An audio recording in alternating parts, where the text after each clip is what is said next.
Raj Lakshmi Joshi, political analyst, also now viewers, joins me live on the broadcast.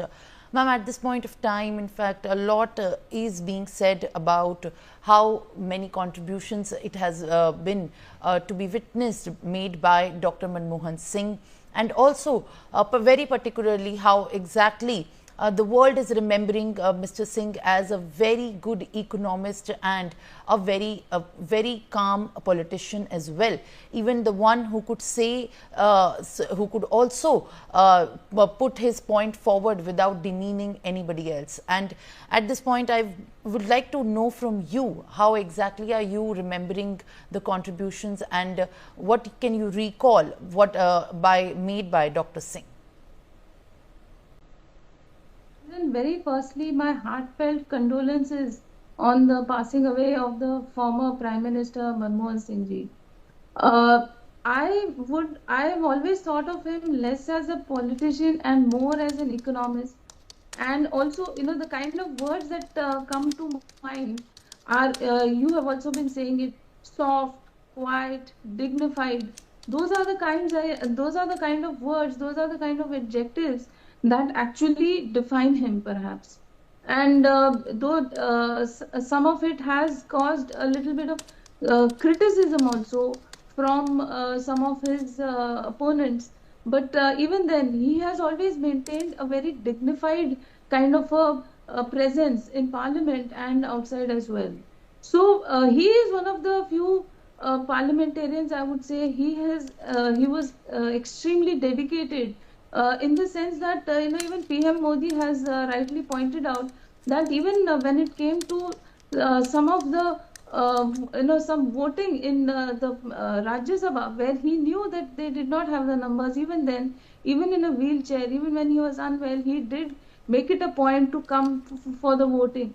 So that was how dedicated he was to his political party, to his duty, I would say. And so he has always stood out as one of the few parliamentarians, as the few politicians who are less of a politician and more of a statesman, and as an economist, I would remember him. And so his tenure was marked by a lot of poetic banter also in parliament. So if you remember, there was a lot of incidents where he was under a lot of sharp criticism by his opposition, especially Sushma Swaraj ji. There are some very memorable passages which happened in the parliament where she had put across some lines, and then he has replied not in an aggressive way, because that was, I have never seen him talk in with any kind of aggression.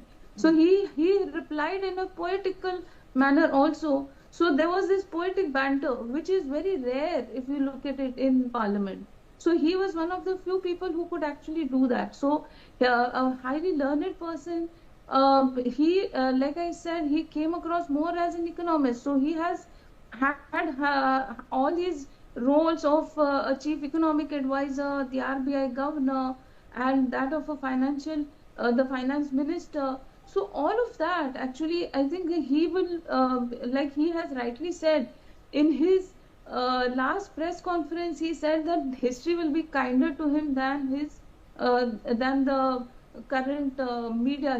He had said. So I would also think that that history will remember him more kindly for his first term rather than his second term. So even though reluctantly he had donned the hat of the prime minister, and which was a surprise, and not many people from his own party had also accepted him as the leader, because very frankly, he was not this assertive or a very aggressive or a dynamic leader. He was more of a soft leader, I would say.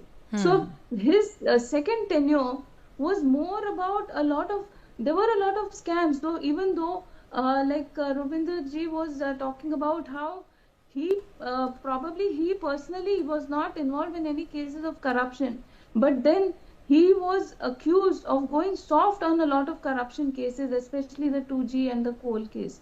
So when we speak about him, obviously all those issues also will come to mind.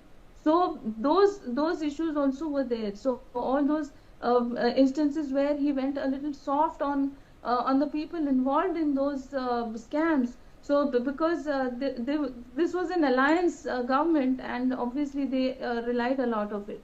Even though he was very tough on those alliance partners, especially the left partners, when it came to the nuclear deal. So at that time, he was extremely tough on them, and he took the help of the Samajwadi Party. And so, those kind of achievements are also there. And also, he will definitely be remembered for the liberalization, for the privatization, all those kind of economic policies that definitely helped India not go into a kind of an economic crisis, of an economic collapse.